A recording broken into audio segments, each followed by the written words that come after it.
Mahigit 8,000 katao ang naging benepisaryo ng mga medical at surgical caravan na isinagawa ng pamahalang panlalawigan sa mga bayan ng Buena Vista at Pitogo, Quezon.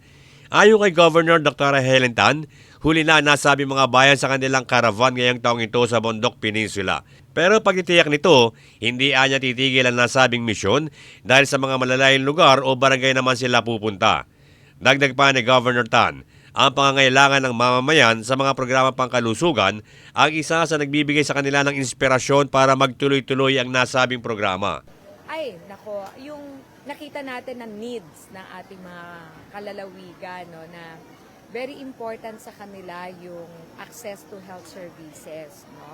Kaya kung mapapansin nyo, yung Sabado-Linggo, ni-utilize namin talaga ito para bumaba. Kasi yun din yung time na makakakuha kami ng mga kasamang doctors kasi may mga karamihan sa kanila ay nasa private practice. Yun, it's number one, dala ng kahirapan talagang least priority and very low ang health-seeking behavior ng ating mga kalalawigan, basically ng Filipino. So pag nakikita nilang nandyan, so yun yung nagpapa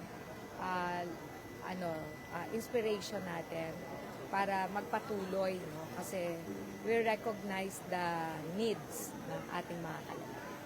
Kabilang naman sa mga libreng serbisyo na ibinibigay na nasabing caravan ay ang medical check-up para sa bata at matanda, tuli, bunot ng ngipin, minor surgery sa mga maliliit na bukol, ENT cervical cancer screening, X-ray, ultrasound, FVS, urinalysis, HIV testing and screening, at pagpapaturok ng anti-pneumonia vaccine. Mayroon ding handog na libreng pagpapagupit ng buhok at eye check-up kasama na ang libreng pagpapasalamin. Nakakuha naman ng libreng gamot ang mga pasyente at kung hindi available ang iniresetang gamot ng doktor, ay sinigurong mabibigyan sila ng medical assistance mula sa programang AIX na nakasatupara sa tulong ng Provincial Social Welfare and Development Office at Provincial Treasurer's Office.